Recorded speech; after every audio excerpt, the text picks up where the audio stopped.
same effort to resolve something because I can just will something into happening. That doesn't seem right to me.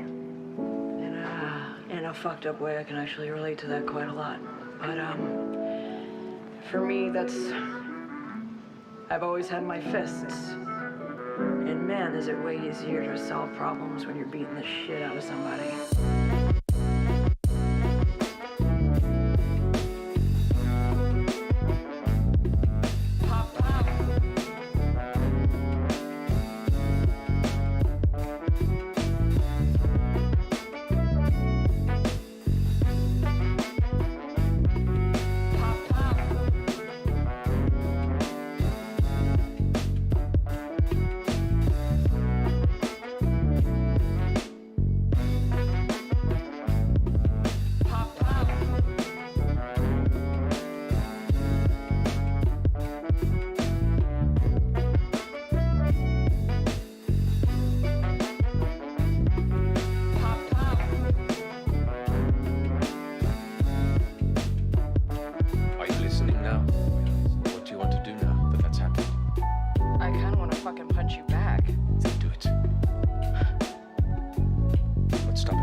I got hands to you. That was awesome. That was awesome, and I want to know how to do that. You beat me. Very well.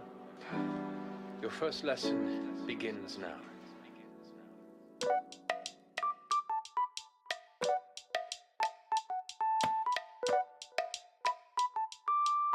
Now, depending on what you wish to learn,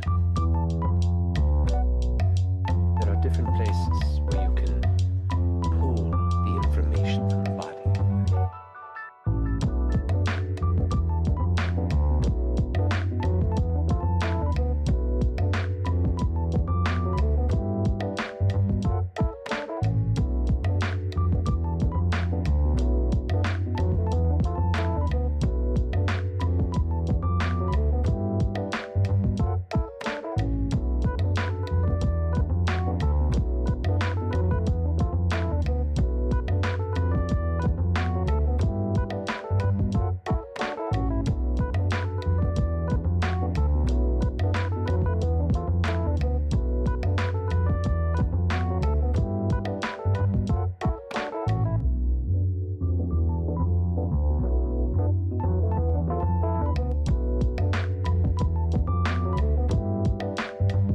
Pop, pop.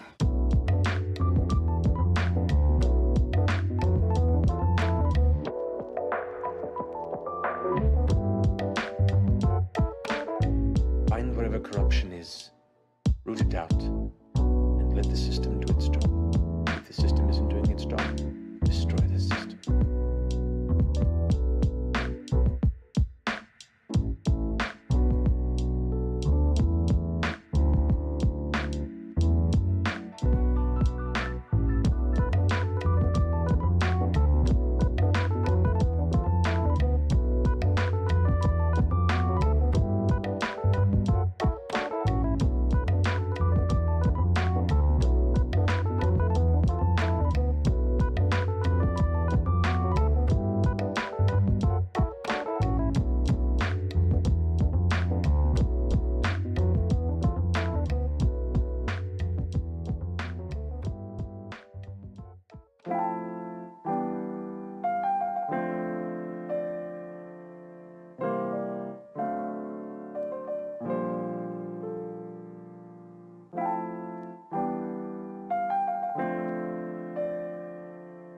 I can see things. Look over here. Yeah? You look like a nerd.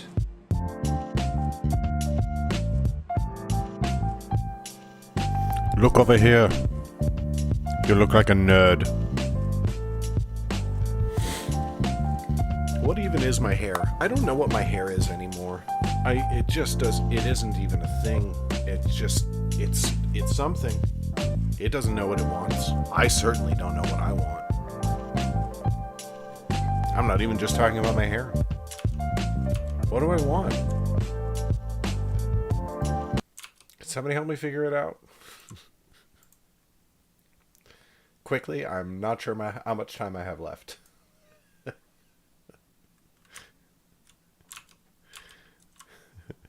Hey, Jagtress. Hey, Swiftness. It's always doing something weird these days, though. Like, I get it looking like I like, and I'm like, okay, all right, that looks, yeah, good. I'm happy. I go on about my day. I go to the bathroom. I look in the mirror. I'm like, what are you doing? It looks totally fine and everything. I start stream. It's got the start screen over here on my monitor. You know, it's like, VlogaNovel starting soon. Okay, awesome, cool. Pull up the full screen camera. What are you doing? Why are you like this? I am excellent, Jagtress. How are you?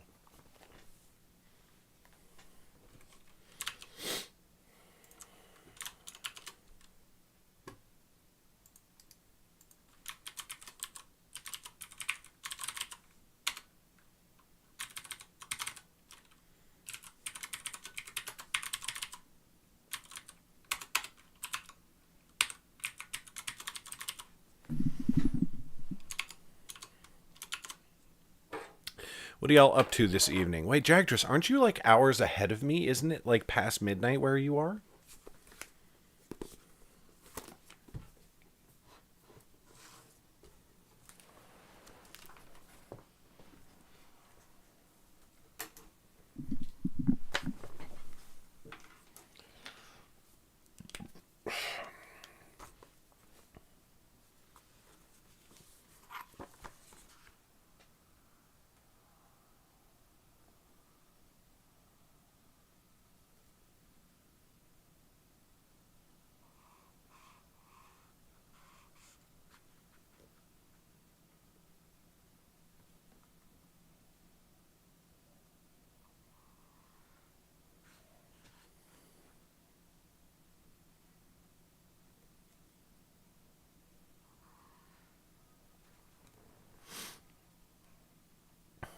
Crazy.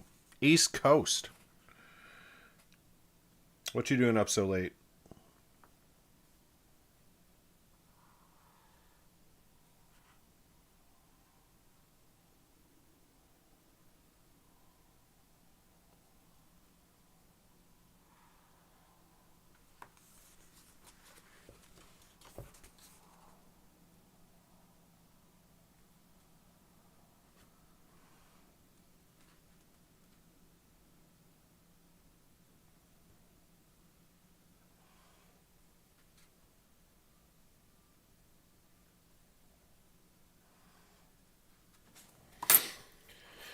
So much highlighting to do.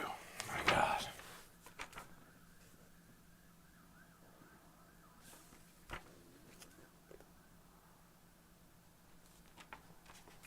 So, I'm currently 2 hours behind for the month.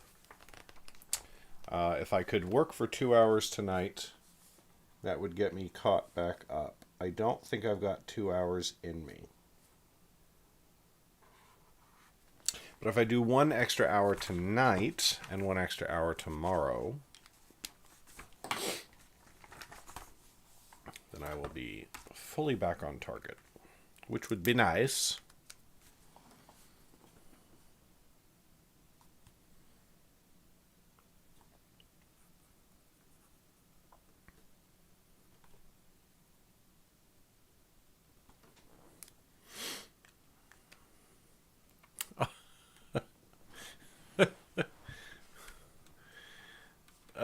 Swiftness. That makes me feel bad. Welcome to my stream. You will never sleep normally again.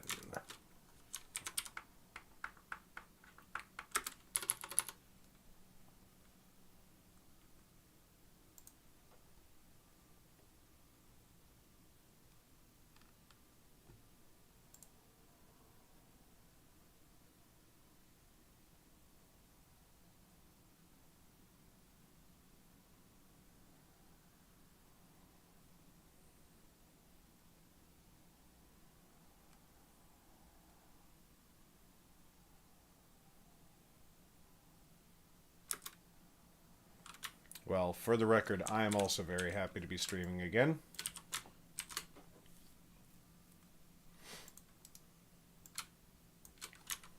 I wonder if this is actually going to be the month where I do it, where I hit my hour goal. It's ambitious, not going to lie.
Chapter 28. They slipped through the city's gate in a gray... That SL click right off the bat. Through... Look at that click. Look at that. Oof.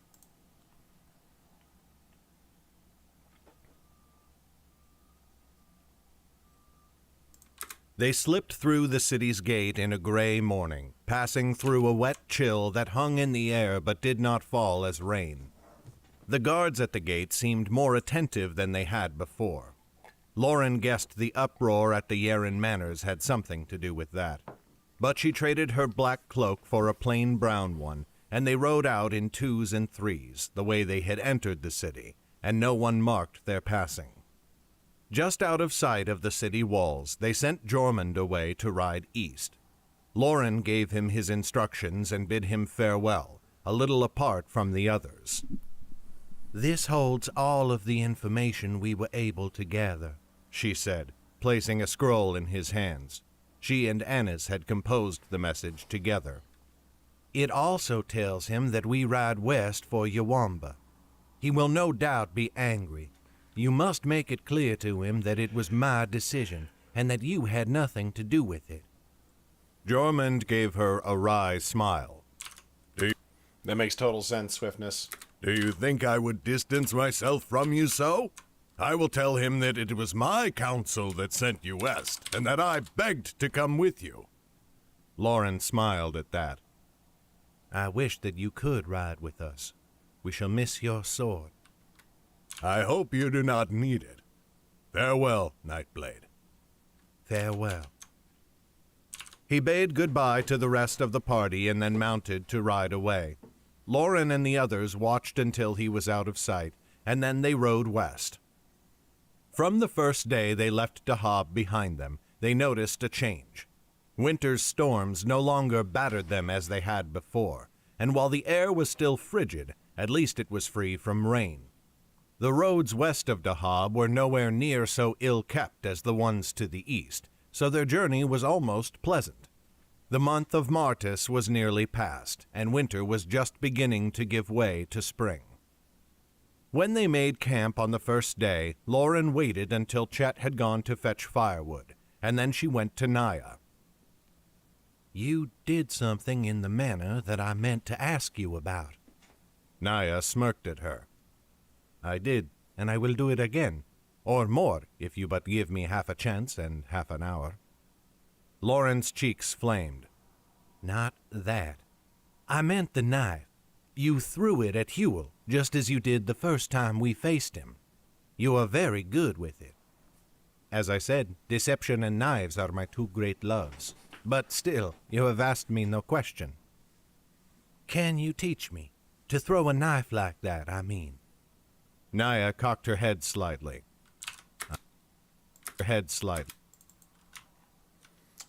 Clickety click clack. Head slightly. I thought you were against killing.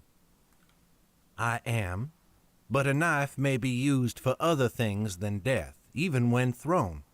Or has it escaped your notice that you yourself have not killed Huel with it? That forced a bark of laughter. It was not for lack of intent, I assure you.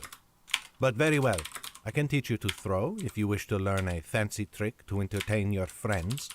Only you must promise me something. Lauren frowned and spoke in a low murmur. I will not do again the thing you made me do in Dahab. I should not have done it the once. Made you do, said Naya, smiling. She dropped her voice to a murmur as well, as though respecting Lauren's wish for secrecy, but it only made her tone more inviting, more electric. I have given and received enough kisses that I know when a woman is enjoying herself. Once again, crimson rushed into Lauren's face. If you do not wish to teach me to throw, then just say so. She turned to leave, but Naya put a hand on her arm, gently holding her in place. Calm yourself, Nightblade. I did not say anything of the sort, and that was not the promise I meant to extract from you, though I find it interesting that your thoughts went there so quickly. Here is your vow, that you will never throw a knife at me. That took Lauren aback, and she frowned. Of course not. Why would I? Naya grinned. I am sure I will give you reason. But no, it is only something I was made to promise by the person who taught me. Lauren allowed herself a tiny smile at that. She supposed such a tradition was no evil thing. Then I give you my word, and easily. The mystic led her to a nearby tree and produced a hunting knife from her belt. You must hold the knife by whichever end is lightest. The weight on the other end will give your throw power. Here. She placed the blade into Lauren's hand, and Lauren felt the weight of it. I would hold this one by the hilt, but my dagger I would hold by the blade, she thought. Her fingers wrapped around Naya's knife. Just so, but you must hold it differently, said Naya. She pried Lauren's fingers apart. Lauren did not miss the heat of the woman's skin upon her own, and adjusted the grip. Hold it only with your thumb and the first two fingers, 3 if the knife is larger. The hardest part is ensuring that the knife does not spin in the air so that the blade strikes your target and not the hilt. Do your best, but do not be surprised if it does not work. Lauren drew back and threw. The blade wobbled slightly, but it sped true, and the first finger's breadth of it sank into the bark of the tree. Naya drew back, eyes wide with astonishment. It comes to you naturally. And to think, in Ammon you doubted my skills as a teacher. An urge gripped her, and Lauren obeyed it without thinking. She looked the mystic in the eyes and smiled. May up in Ammon I was distracted from the lesson. Naya's smile turned feral. And what, I wonder, distracted you? They paused like that for a moment. Then Lauren shook her head and took a step back. I should not have said that. I did not mean to be untoward. I know what you meant, girl. I have told you before. I know when a woman is enjoying herself. Naya went to the tree and removed her knife before walking off. Without looking back, she called over her shoulder, You have talent, but you need practice to turn that into skill. Use your hunting knife. Lauren watched her go until she felt someone's gaze upon her. She turned quickly, expecting to find Chet, but it was only Jem, watching her with a curious expression. It seems I have some ability when it comes to throwing knives, said Lauren. I have always wanted to learn to do it, said Jem. Mayhap you can teach me. Lauren arched an eyebrow. Me? Naya should instruct you. She is a master at it. Is a master at it. Should instruct you.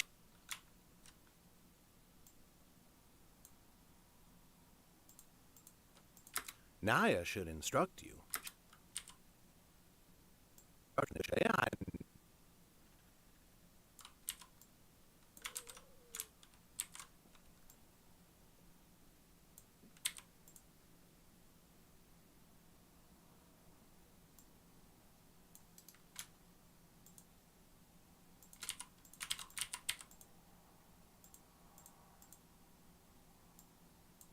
Should instruct you. She is a master at it.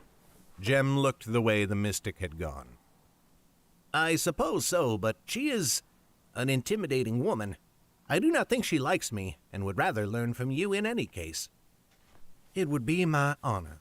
Only let me practice a bit myself, so that I know better how to instruct you. She threw the knife for an hour before she went to sleep that night. When she stood her watch in the early morning hours, she practiced with her dagger instead of the hunting knife, for no one was awake to see it. Not every throw was as true as her first, but she found herself getting better and better at it.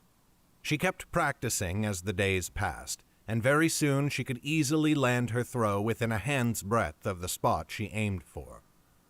It was good to have the distraction, for the road was otherwise monotonous. It gave her something to do when they stopped to eat, or to make camp for the night.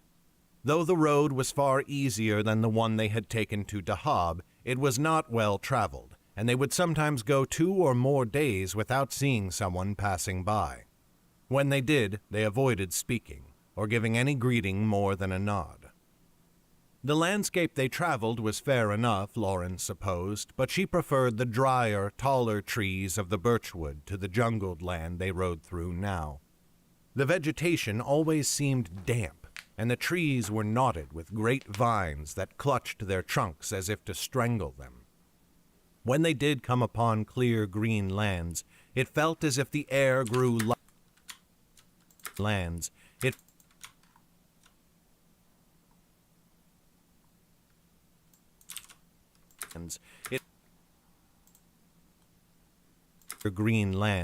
It felt as if the air grew lighter, and they drank it in with deep breaths.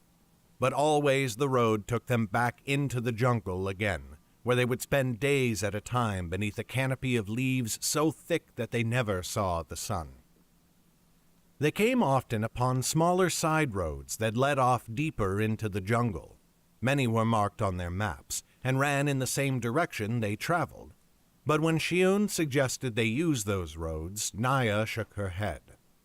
It is no use trying to use back ways and lesser-known paths, she said. Now more than ever we require speed. If we can reach Yawamba fast enough, Huel will not have enough time to warn Damaris of our coming. Could he not remain in bird form and fly there in only a few days? Said Lauren. I do not think he is strong enough for that, said Weeth. To hold a shape other than their own, a Weremage must keep their concentration, and the greater their change, the harder it becomes. Changing his form so that he looks like another person would be one thing. That requires only the smallest use of power, and many Weremages learn to hold such a transformation even as they sleep. But it would be a powerful Weremage indeed who could maintain the form of a bird or any beast for days on end. And if Huel were so strong in his magic, he would likely have turned into something far more fearsome than a bear when last we fought him. How do you know these things? Said Jem, eyes alight with curiosity.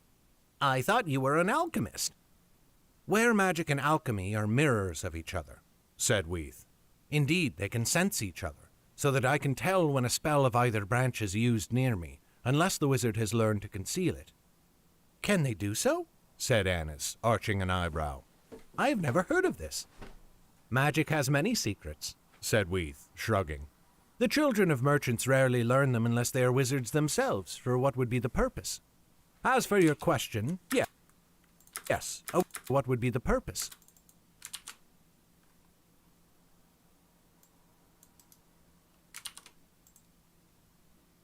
For what would be the purpose? As for your question, yes, a wizard may conceal their spells after much practice, and the smaller the spell, the easier to hide it. I'm surprised to hear you call them alchemy and weremagic, said Lauren. Zane insisted the branches had Zane... Oof, ugly. Zane insisted the branches had different names. He called himself an elementalist. He is a noble, chuckled Weave. Mentalist. Mentalist.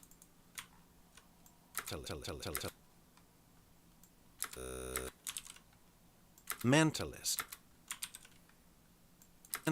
Mental. Is it you? It's probably you, right? Mentalist. He called himself an elementalist. He is a noble, chuckled Weath. I am a farmer's daughter from Dorsey. I never cared for the frivolities that the Academy tried to force upon the students. Lauren looked at her again, raising a brow in surprise. She had met few enough Dortians, other than the taciturn villagers they had met for one terrible night as they fled east across that kingdom. They had been reserved and easily offended, much like the people in tales Lauren had heard of Dortians all her life. But Weath was kind and generous to the point of fault, and always the one to calm tensions among the party. She was curious if Weath knew that Lauren was from Selvin, and for the first time she found herself wondering if Dortians grew up with tales of Selvin's people as well.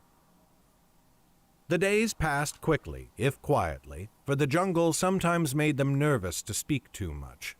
It was as though the verdant growth itself was listening to them, and was none too pleased by what it heard. The wildlife was as colorful as the vegetation. They learned from Uzo that they must not touch any of the brightly colored frogs, for some of them had poison in their skin.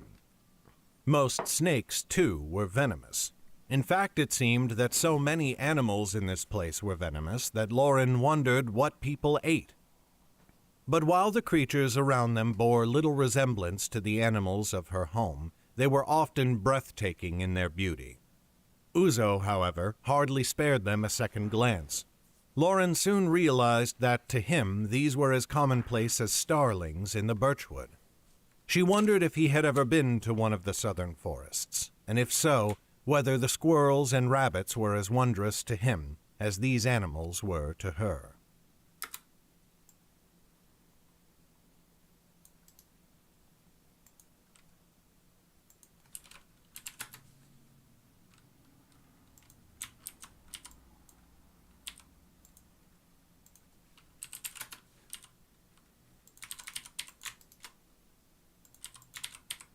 To her. I think we are upon the right road, said Jem, when nearly a week of travel had passed.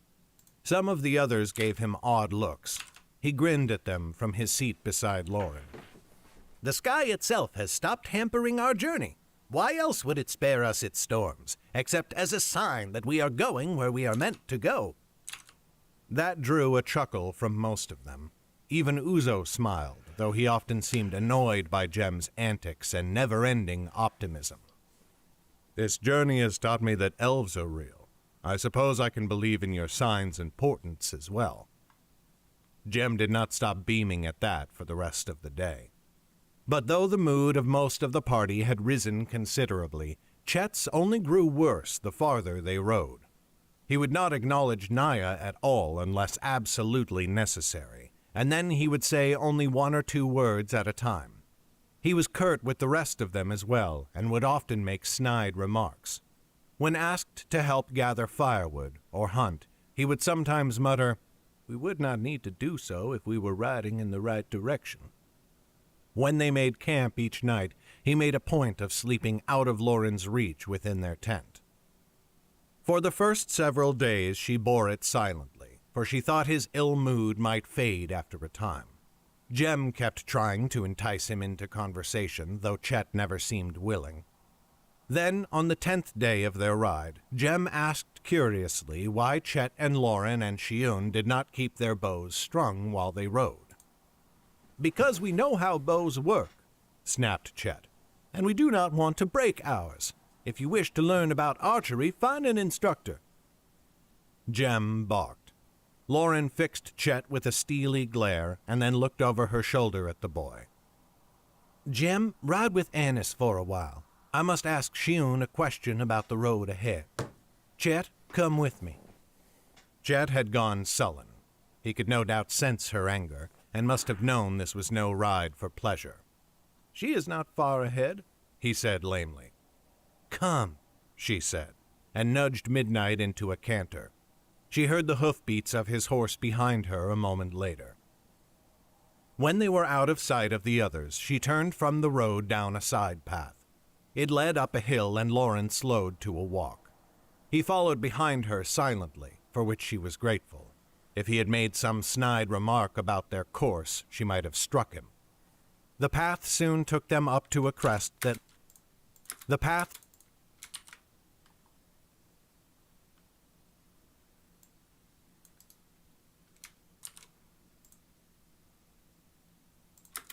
soon took them up to a crest that looked over flatlands to the north, running to a great lake in the far distance. She stopped and turned Midnight so that they faced each other. You must stop undermining this mission. It is a fool's errand. It is not safe, Lauren. Of course it is not safe, she said angrily. Where is safety to be found in this time? Nowhere in Underrealm, that is for certain. Underrealm, that is for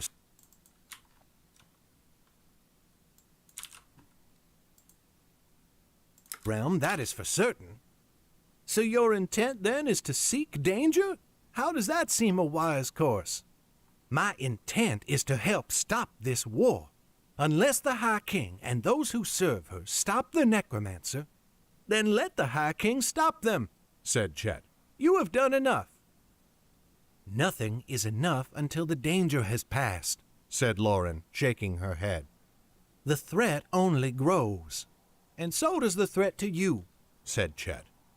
I could bear it when you entered Ennelin's service, for if you were determined to join in this battle, it seemed better to have the power of the seat at your back. I thought you would be safer in Ammon, far from all the battles that have yet been fought. But this is not just foolish, it is foolhardy beyond reckoning. You thought, said Lauren, rolling her eyes.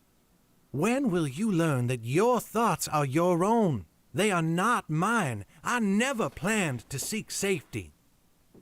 Why did you even leave the forest then? Said Chet, shouting now. He nudged his horse forward so that they were within arm's reach of each other. You said you left because of your parents. They're gone now, Lauren. You can do anything you want to.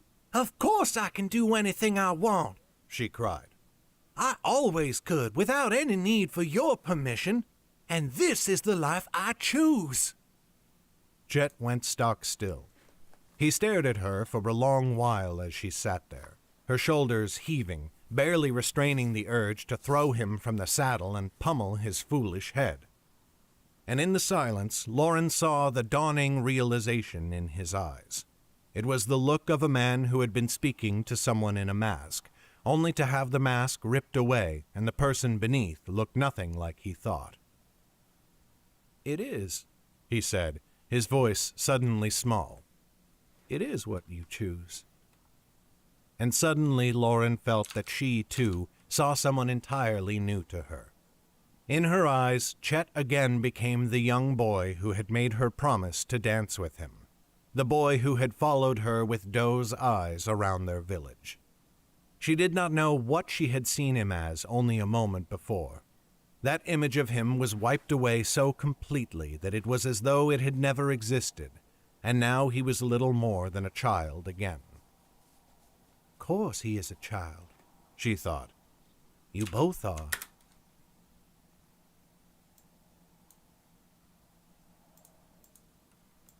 That image of him was wiped away.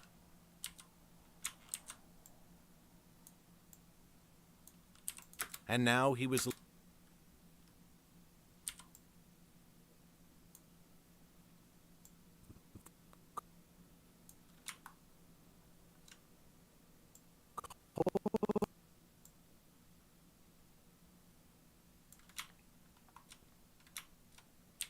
course he is a...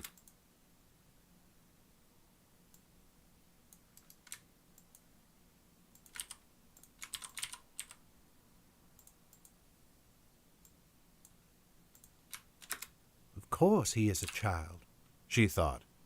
You both are, if you would only be honest with yourself. But pride kept her from giving voice to the thought. Do you enjoy this, Lauren? Her fury had burned a bit lower in the long silence, but she was still angry as she shrugged. Of course I do not enjoy it. I do not enjoy danger or the deaths of those I love. Jordell died, and Alburn and Mag with Sten by her side. Yet that is why I can do nothing else. That is why I must go on, because they cannot. You have told me often of your plans, or at least your desires, to run away from all this. You say you want to hide away in some forgotten corner of Underrealm and let this great war pass us by, like hiding in a hollow tree against a raging storm.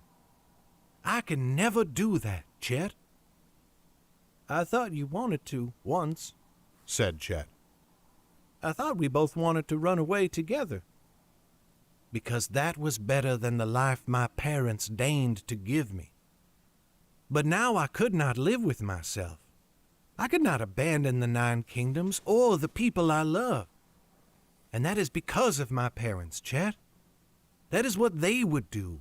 Run away, look after themselves, never give a thought to anyone else. I have roamed too far and seen too much, and I love too many. A merchant's child, a city urchin, a fallen wizard, and yes, even you, you great idiot. I love you all, and more besides, and all of you will suffer if darkness is allowed to win. Chet looked at her a moment longer before turning away. I cannot live my life for others. Not anymore. I want to live in safety as long as I can, and I want you to be safe. That is all I want, Lauren. I do not care for Underrealm, but only for you. The 9 kingdoms mean nothing to me, not next to a pair of green eyes. That is some bard's sentiment, Chet, said Lauren. It is not anything useful. He did not answer, or even look at her. Slowly he turned his horse and rode back towards the others, leaving her alone on the hilltop.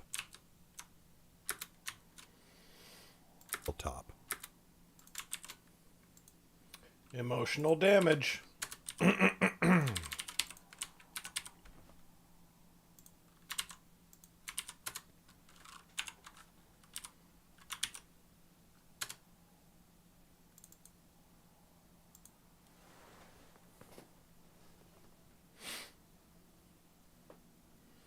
I've talked about this on streams before, but one big factor in Chet's personality is that his mom was sick for the last 7 years he lived in the Birchwood. And so, and she, both his parents were wonderful, you know. And so he had to sculpt his entire life and everything he did around taking care of her and being there for her and being there for his father. And when his mom finally passed away in the middle of all that trauma and his grief and his loss, one of the decisions that he made was that he was done basing his life and his actions off of what other people needed from him. He figured he'd done that long enough, and it had consumed the second half of his childhood. And Lauren wasn't there to help him through that or even to experience it with him.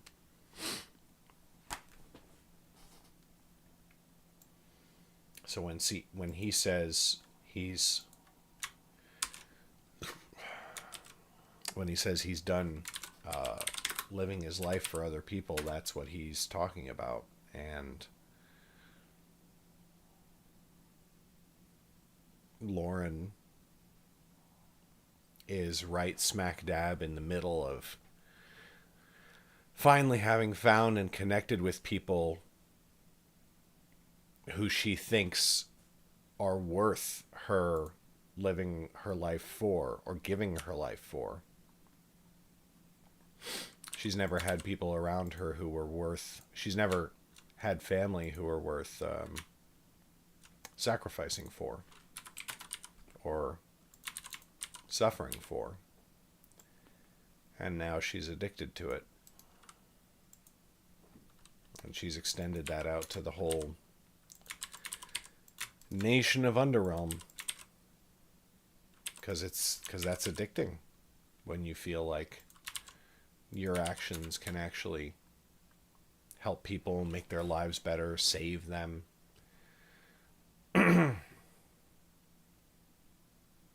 It was never going to work, and neither one of them realized it.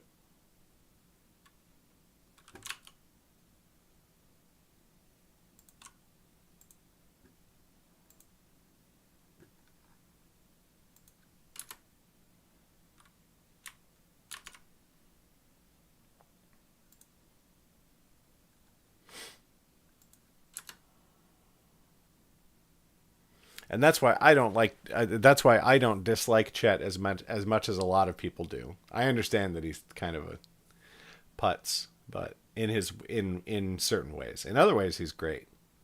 But later half of his childhood was a lot like mine, so.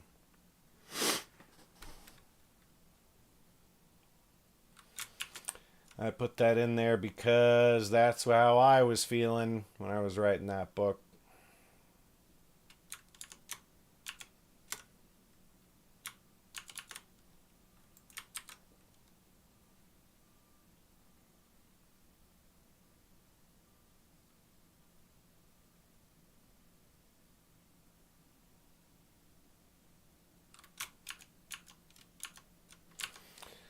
All right. Let's get started on chapter 29.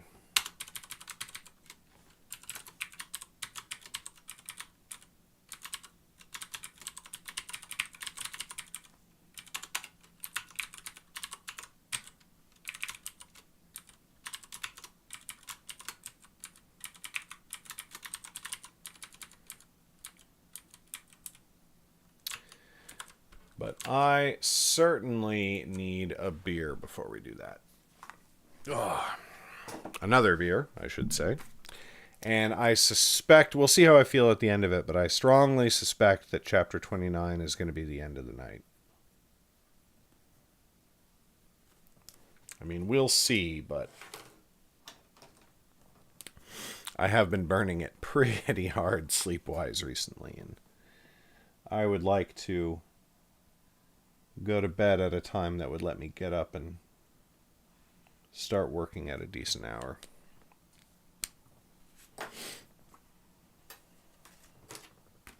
Be right back.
These poor kids, man.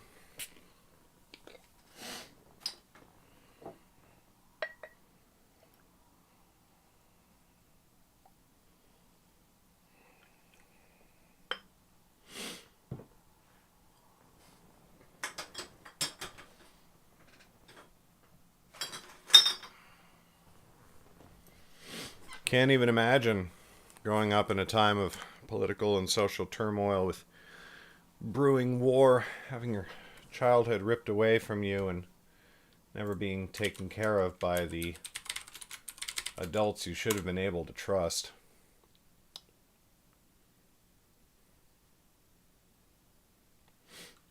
Well, let's start chapter 29 now.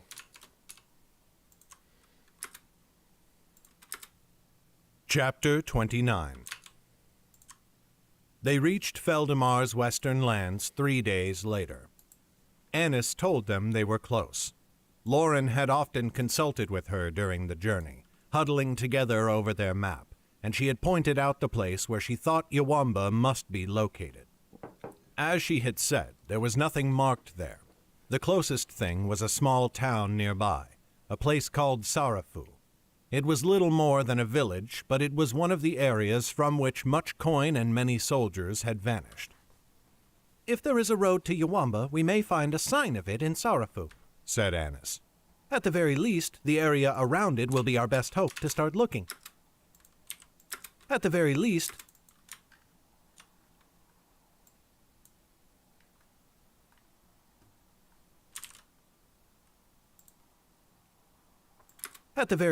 the area around it will be our best hope to start looking." They could not ride into the town, for it would not do for the Yarans to learn that a party matching their description had come there. Instead, they set up camp in the jungle an hour's walk away. They sent Uzo and Shiun into the place to buy supplies and ask after information. Hewell had never met either of them, other than during their brief fight south of Ammon. Lauren hoped he would not recognize either of them by their description, if he heard any word about two strangers arriving to the town. The mystics returned with no information that would help. They had not asked after the fortress by name, of course, but no one in town seemed to have heard of any military movements, and they had spied no Yaran activity at all. If the family Yaran was indeed operating in Sarafu, they did so in secret. Hello, person whose username I constantly forget, even though I know that I definitely know who you are. What up?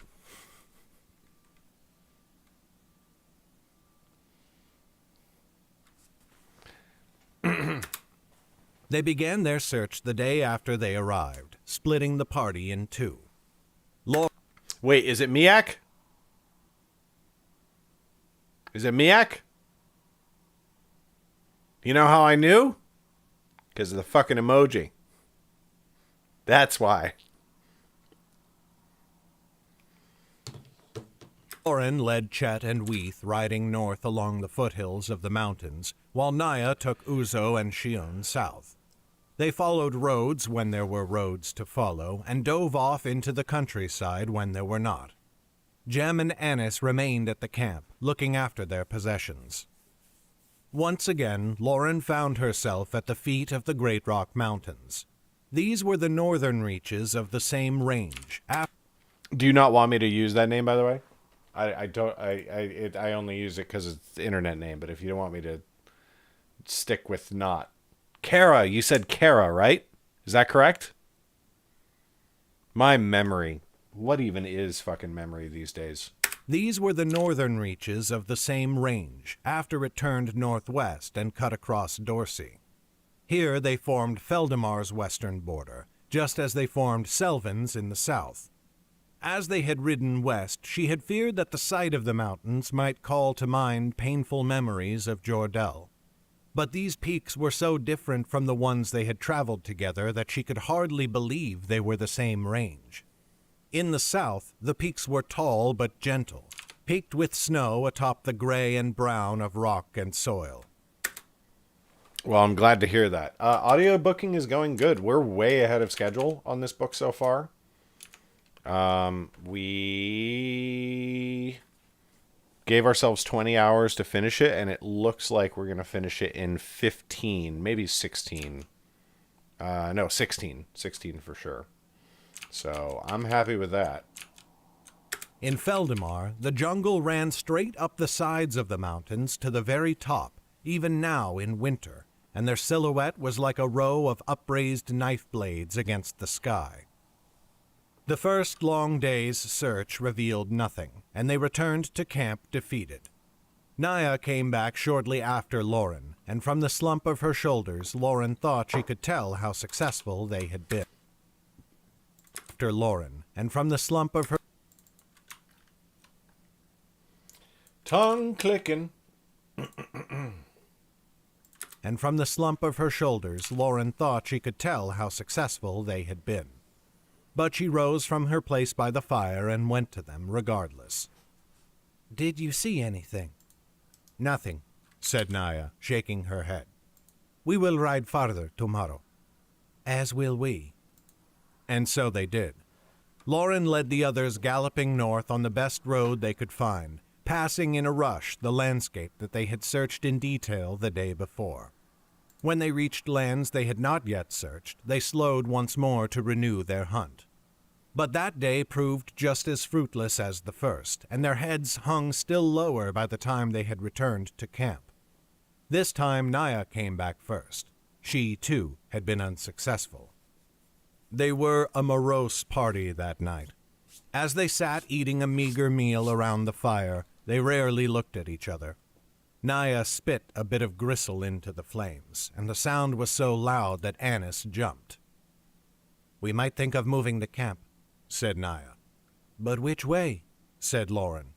"If we move north, it may take us farther away from Yawamba, but the same is true if we move south." "We know it is not here," said Uzo. "I say we flip the coin." "It is 14 days since we left Dahab," said Lauren. "Surely word has reached Yawamba by now. We are giving Damaris too much time to prepare." "And what do you suggest, Nightblade?" said Naya, raising her hands in exasperation. "If you know of a wiser course, then tell us, and we will follow it." Lauren frowned and looked into the fire. Of course she had no better idea, and they all knew it. But if they took the camp in the wrong direction, their whole mission here might end in disaster. After a moment's silence, Weath spoke quietly. "Mayhap this is a matter best left to daylight. During the night, all roads may look dark, and choosing between them becomes more difficult." "That seems wise," said Jem brightly, smiling at the rest of them.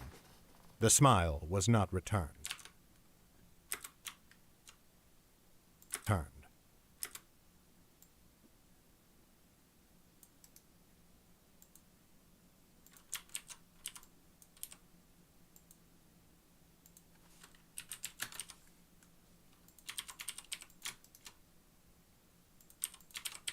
The smile was not returned.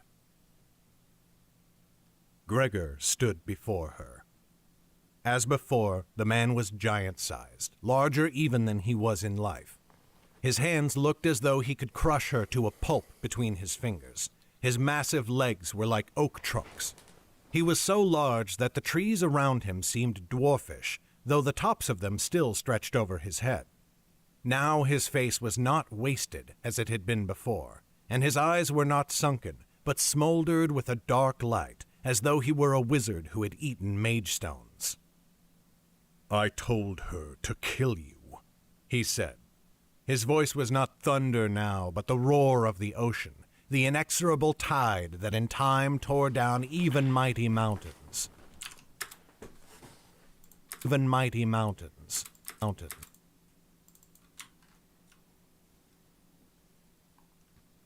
Now, Carol, why did I not know that you, or did I just forget that you were already self-publishing stuff? Do you want to drop a link to your Amazon page? I didn't know about. I didn't remember about this. Knowing me, you probably told me at one point, and I probably forgot. In fact, you probably will drop a link to your Amazon page, and I will go and I will see it, and I will be like, "Oh wait, ha ha ha! I knew that." Even mighty mountains. No, not you. You! On even mighty mountains. Lauren wanted to turn and flee, but her feet were rooted in place. She looked around in a panic. It was Feldemar, the very panic. Panic. A panic, he said, popping the microphone. A massive wave of under 100 hertz sound blew the microphone's diaphragm back and forth. Found in a panic. It was Feldemar, the very land she had been searching for the past 2 days. Gregor stood between two peaks, peaks that stretched impossibly far above them both, yet seemed small and insignificant next to the giant. Then Lauren saw that they were not quite alone. Behind Gregor, making its way down a little path between the peaks, was a caravan. Making its way! It was small, only 3 wagons, but she recognized them as belonging to Damaris, from the caravan she had led when Lauren first met her. Awestruck, Lauren watched as the wagons vanished, one by one. Her attention was drawn back to Gregor as the man reached into his cloak. He pulled something out, holding it up before her, and then Lauren saw that it was not one thing, but 3. 3 small black stones that but 3. What a click. Holy crap, I've never heard anything like that before.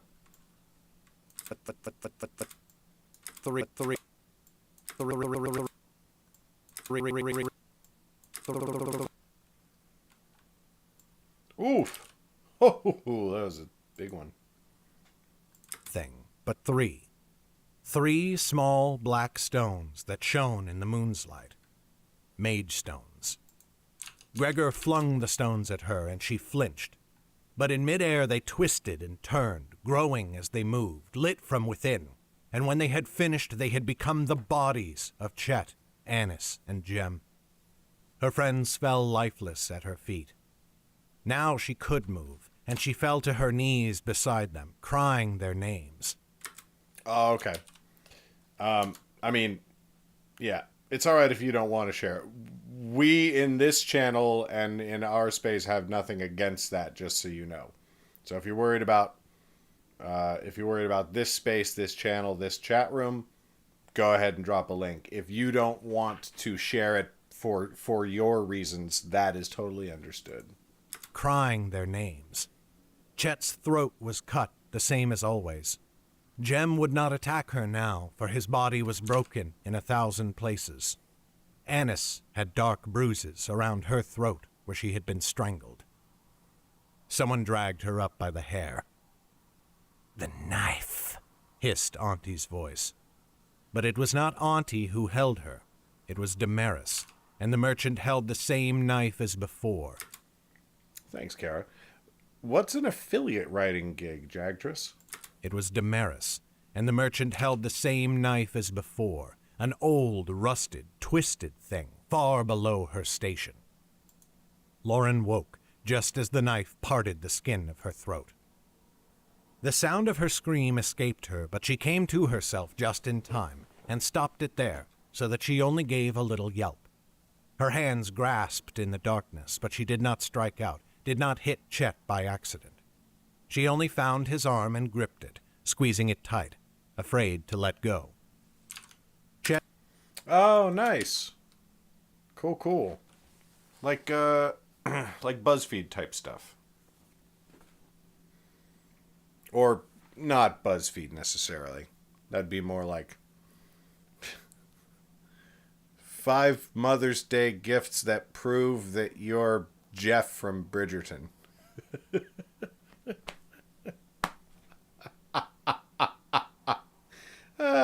You can tell I know so much about BuzzFeed, listicles, and Bridgerton. Afraid to let go. Chet shifted in his sleep and rolled onto his back, but he did not wake. She lay there a while, letting her pulse slow, letting the panic and the... She lay there a... Pulse.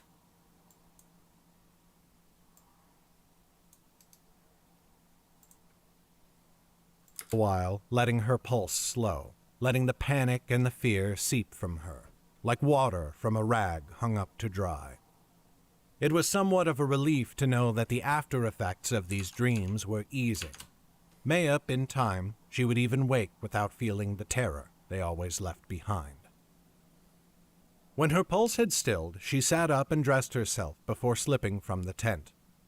Outside, their little clearing was fairly well lit, for both moons hung directly above them in the sky. She looked up at them and loosed a long breath, feeling the last of the tension leave her. "Did you dream?" The voice startled her. It seemed the shock of her nightmare had not entirely fled, for fear went coursing through her limbs again, making them shake. She looked across the camp to find Naya sitting against the base of a tree, on watch. Of course it would be Naya on duty, she thought. "I did." Naya rose and took a step forwards. "And what did you see?"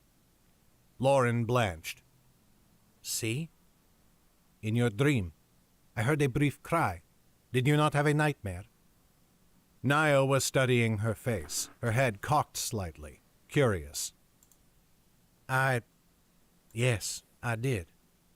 But I cannot remember it." She strode forwards, and Lauren tensed, though she did not know why. But Naya went straight past her and towards the trees. Just before she vanished from sight, she stopped and turned.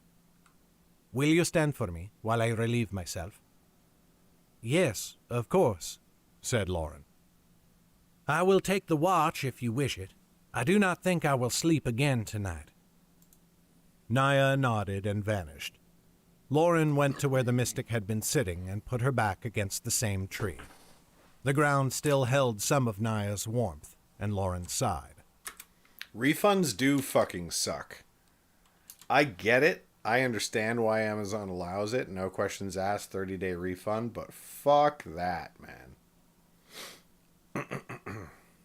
And I hear what you're saying, too, about devoting time to a full-on novel. That's one thing that I need to figure out. I need to figure out how to overcome that hurdle, because I want to keep publishing other authors in Underrealm, right? But I've experimented with it enough to know for a fact that the best way to put out an Underrealm novel, is not to put out one, but to put out 3 at once. 3 pocket, separated by 2 months each. So, January, March, May releases of 3 books. So you got to write 3 books. And that was my initial plan when I initially started working with authors.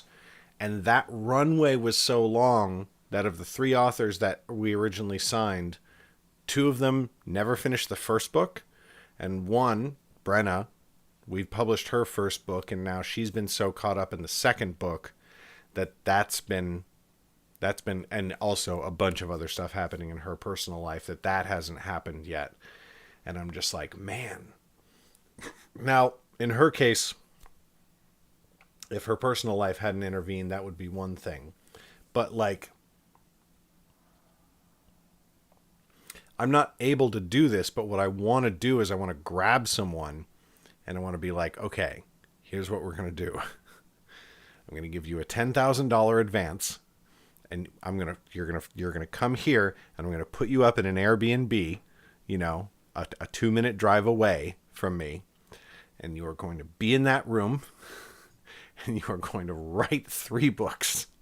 And we're going to hang out as much as you want. We're going to talk as much as you want. We'll go for walks. We'll we can obviously weekends off and go around and spend some time. But for 3 months, you're just in that room doing nothing but writing these 3 books. And then we figure out the covers and the design and everything like that and everything. But I can't do that.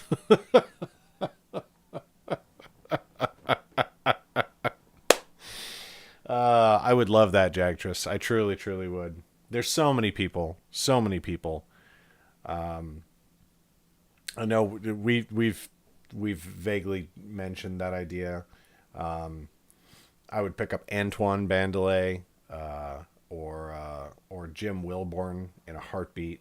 Their books are that's the other thing too, is that I want to make sure that the books are very good, but they've got books out. They're good writers.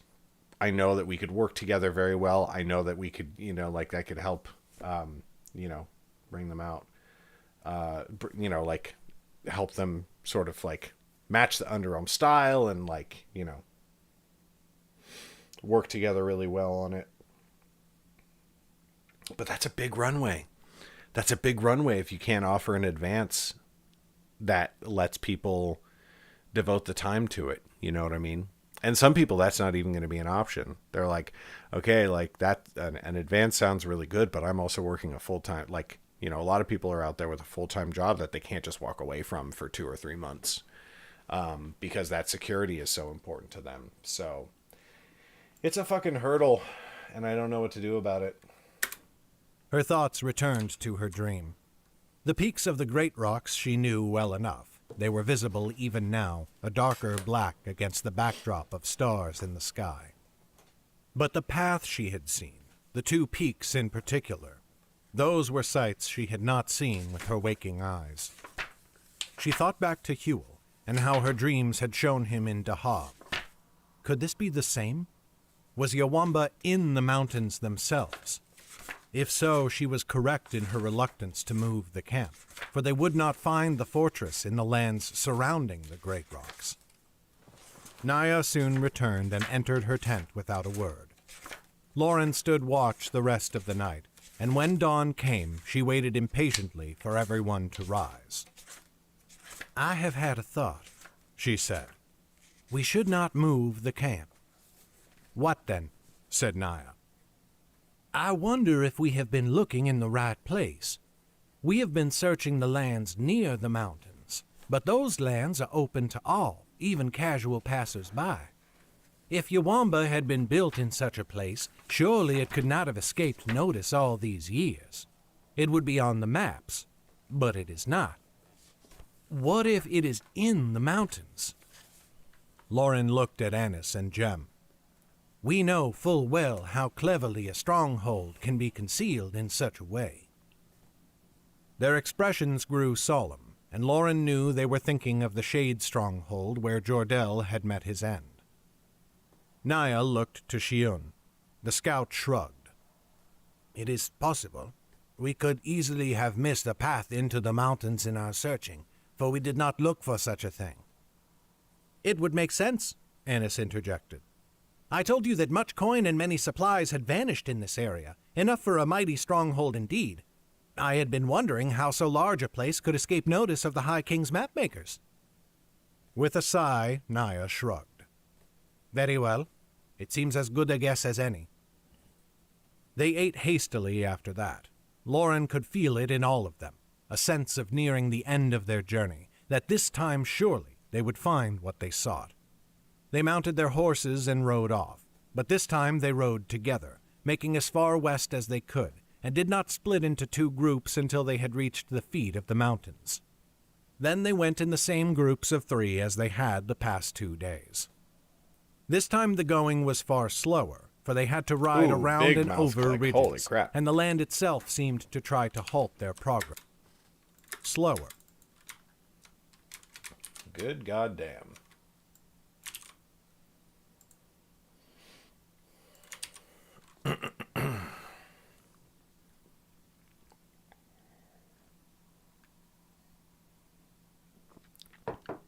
Kara, I think I heard about those biker romance authors on some podcast. Yeah, you know, the 90-day delay on Amazon payouts does suck, theoretically. Once you have that momentum going, it becomes a lot less of an issue. You know what I mean? You know, also aside from the fact that it's more like a 60-day payout, really, kind of.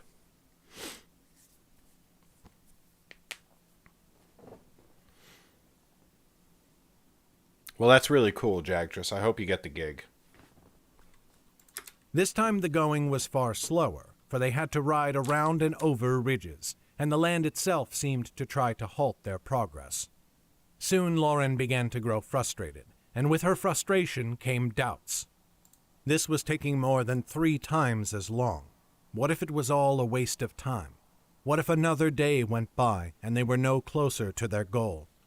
That was only another day for Damaris to prepare for their coming, or Mayup flee Yawamba before they arrived. She looked up and froze.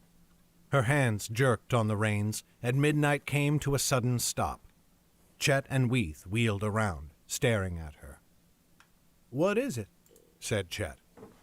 But Lauren could not take her eyes from the mountain peaks. There were 2 of them, and she recognized them. She had seen them the night before in her dream. "Weeth, ride south," she said. "Tell Naya to come at once." Chet and Weeth looked at each other, and then they followed Lauren's gaze. "What is it?" said Chet again. "I am not certain." Weeth hesitated, choosing her words carefully. "Then what should I tell Naya when I find her?" "Tell her I have found something. Bring her to the foot of those 2 peaks there." She showed Weeth, and then the mystic rode away south. She and Chet pressed on ahead. "Did you see it?" said Chet. "In a dream?" "Yes," said Lauren. "It came to me last night." His brows rose. "I did not hear you." "They are growing less terrible. At least after I wake," she thought. They soon reached the place, and Lauren saw what she had already known they would find there, a small wagon trail that vanished into the mountains. She could almost imagine the caravan wagons making their way into the Great Rocks, but then her imagination conjured Gregor before her, and she shuddered, feeling the blood drain from her face. "Are you all right?" said Chet. "Yes," she said quietly. "We should get out of sight and wait for the others." They took the horses off into the trees, but before they did so, Lauren turned to look at where the trail ran off in the other direction. At once she saw the reason why they had not spotted the trail in the last 2 days' search. It ended abruptly just before a small gap in a ridge. It was natural, but as perfect for concealment as if it had been built by human hands. On the other side of the wall, she did not doubt that the trail resumed, but if they had seen it from there, they would only have seen a trail that led to a flat wall, and would not have tried to follow it. They dismounted and tied their horses to a tree out of sight of the path. That sounds really cool, though, Kara. Yeah, it's definitely one of those things. I've been listening to a lot more self-publishing podcasts recently, and I mean, there's 2 ways to go about it, right? You can pick a market and write for that market, and you have to be really fucking good to do that. Like, you have to be like, okay, I want to nail military space opera sci-fi, because I see that there's a big hunger for that type of book, blah, blah, blah, blah, blah. And then you have to research it really well, and you have to match what you're doing to what those readers want. Or the other option is to be like, okay, here's what I want to write. How do I find that audience? And that is its own struggle. But the thing is that like then you actually enjoy what you're writing. But if you're relying on that to be your income, well, enjoying your writing isn't necessarily going to be enough. There they sat in silence as they studied the peaks, fixing themselves a light lunch. Lauren thought of taking her bow and trying to hunt, but she did not wish to be out of sight if Naya and the others should return. Some time after midday, there came a steady clop-clop of horses' hooves. Clop-clop came a steady clop.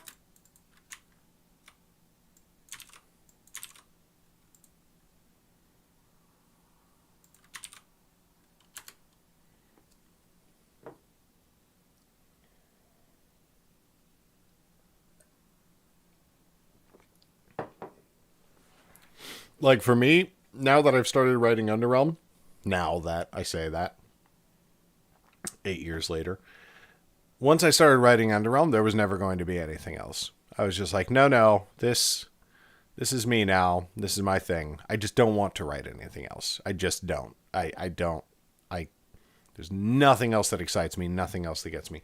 But, it's hard. It used to be, I used to get,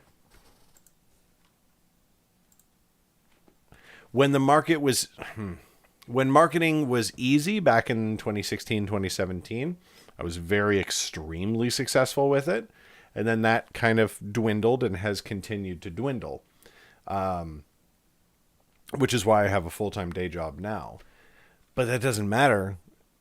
like, cause what am I gonna do? Pick another genre and try to write that? Like, no, that's ridiculous. That would be it's hard for me to imagine anything more foolish than that. After midday, there came a steady clop-clop of horses' hooves through the trees. Steady clop-clop day, there came a steady clop-clop of horses' hooves through the trees. Lauren stepped into the open and hailed them as soon as they came into sight.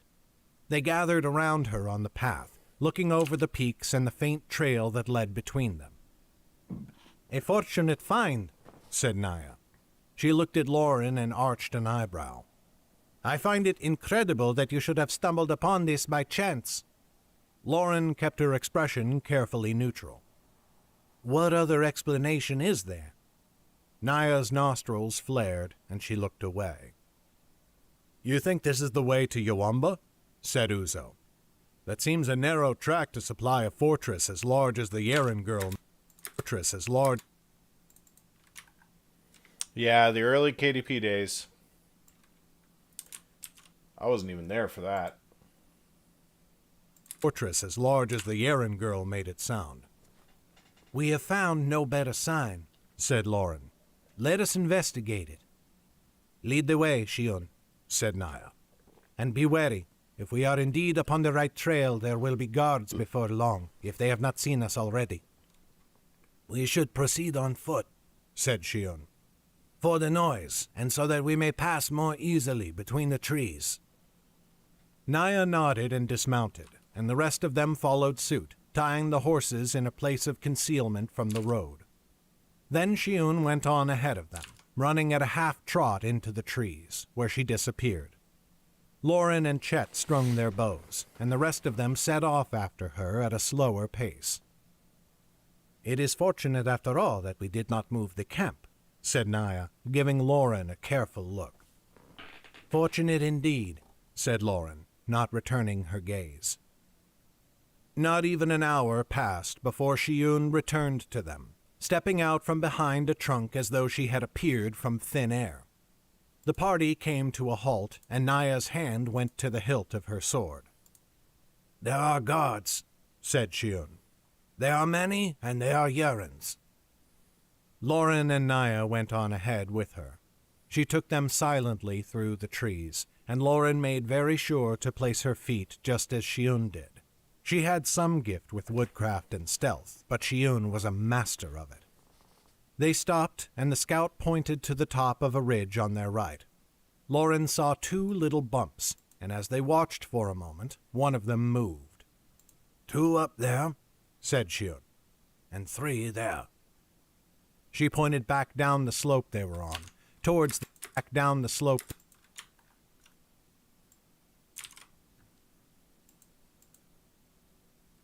Down the slope they were on, towards the path, which curled and curved its way through the jungle. A motion in the trees beside the path caught Lauren's eye, and she saw three more figures. Yeah, sounds like it, Kara. I heard that, like, just off the blurb right there. It sounds interesting to me, but the romance makes it somewhat less appealing. Not that I'd mind romance, but I'm just like, oh, that sounds like it's very romance heavy. Like it's a romance focused book. Whereas somebody who wants a romance focused book might be like, wait, post climate change colonized Antarctica. What the hell's going on here? They wore green. They wore.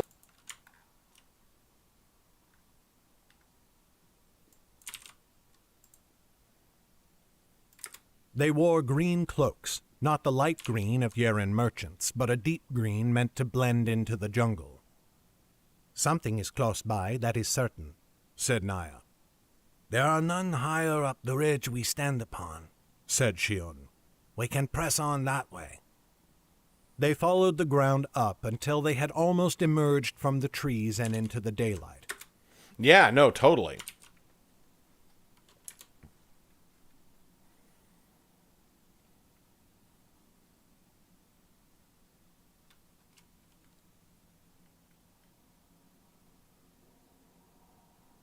But Shion stopped them, keeping them hidden, and they followed the course of the ridge as it ran them. keeping them hidden, and they followed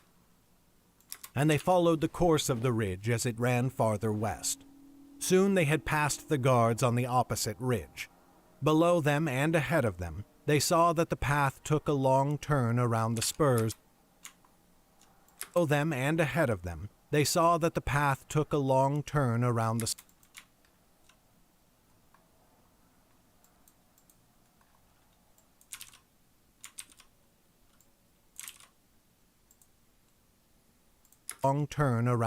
took a long turn around the spurs of the mountain that stretched down on either side of it. Ahead of them, the sun had neared the peaks. Soon it would be dark, and Lauren was growing somewhat impatient. But she did not say anything, for who knew if other guards might lurk in the jungle around them. At last, just as the sun began to sink out of sight, they rounded the spur to follow the path's curve. And there, at last, they found what they were looking for. They walked upon the foot of a mountain, but a smaller peak stood pressed up against it, and that peak ended in a flat top. Within the mountain itself was built a mighty stronghold that Lauren knew at once must be Yawamba. In a flat top, built a mighty stronghold that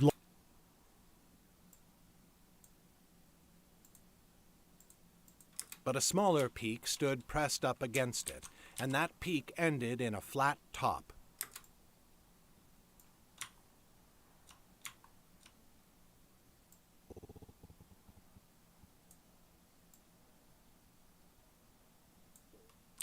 Hold that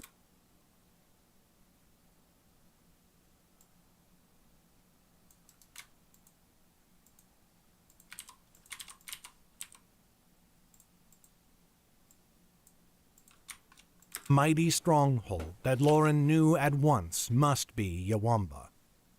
It stretched out towards them into a great point, like the prow of a ship or the head of an arrow, and all along the top of it ran a great wall. The land that sloped up towards the fort, that sloped up. Boy, you can hear you can hear slightly how tired my voice was while I was recording this, trying to get to the end of the chapter. And it's also manifesting in a lot more mouth noise. This is driving me a little crazy, to be honest.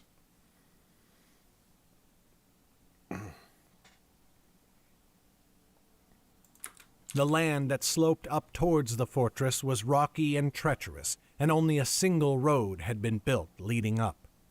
From where they stood, they could see arrow slits in the walls of the stronghold as well as in the slopes. Yawamba had been hollowed from the rock, descending into the earth, so that the mountain was the fortress, and the fortress the mountain. The image of a wide cavern flashed into Lauren's mind, the cavern where she had seen Damaris in her dream. She suppressed a shiver. "Yawamba," said Naya, her voice a fierce rasp. Lauren nodded. "If Damaris of the family Yeren is anywhere in Underrealm, she is here."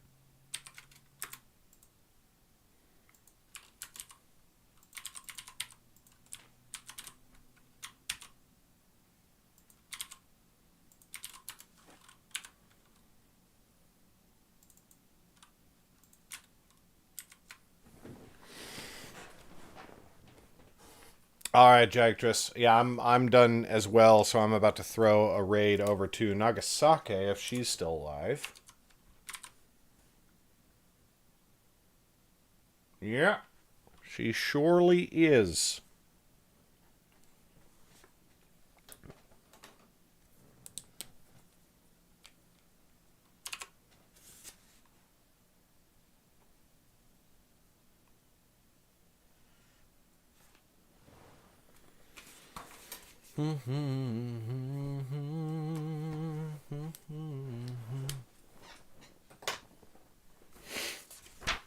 Good talking to you too, Kara.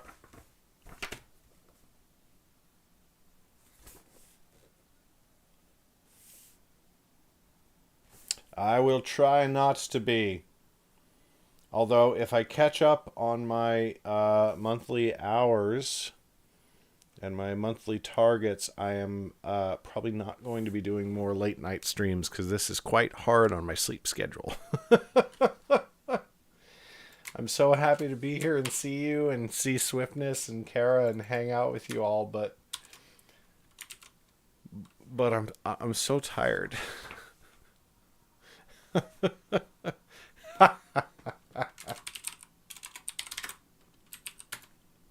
Until you change your name again, and then we'll all be like, "Who is that person? I don't recognize your username.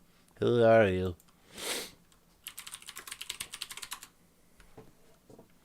All right, gonna throw it over to Nagasaki. Woof. Thank you for making this just a little bit more bearable. It really is. I'm trying so hard to be good and to catch up on my monthly targets and whatnot, but I can't imagine doing this and staying up past midnight working on an audiobook without somebody here to keep me company and to keep me awake. So thank you for being those people for me. You are the best. Oh, I should probably open the stream so that it doesn't blast me. Ah, it's happening. But yeah, peace out. Hope to see some of you either during tomorrow morning's early morning stream, or if I do end up doing another catch-up hour tomorrow, which I think I'm going to have to, I might see you then. Either way, take care of yourself. Be well. Stay safe. And I will see you next time. Bye. Done. Waka, what you doing? Aren't all dinos oversized chickens? Maybe a little. Well, this one's doing a lot better than that other one did. Maybe because it has more trees. And maybe it's the electric fence too. It just like knows. Maybe it's waiting for a power outage.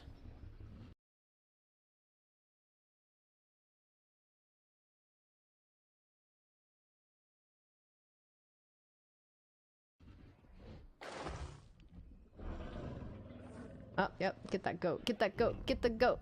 Get the goat.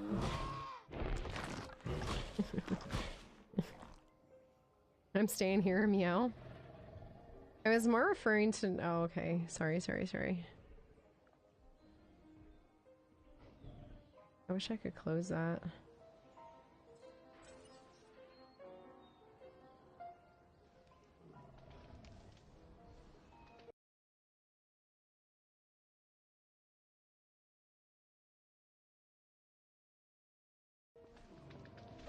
I haven't actually had any dinosaurs. Well, no, we had one. We had one kill another one. But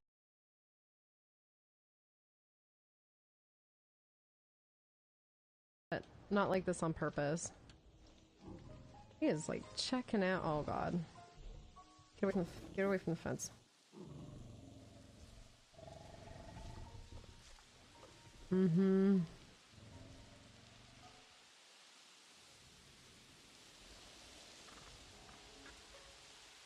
So far they're fine, right?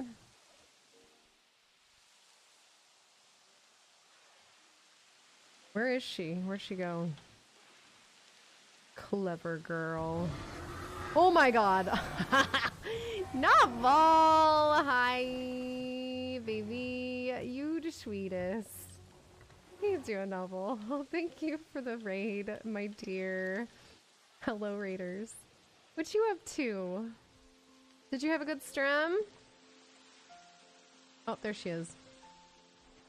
Doing nerdy. What are you up to, nerdy? Up to no good, that's what.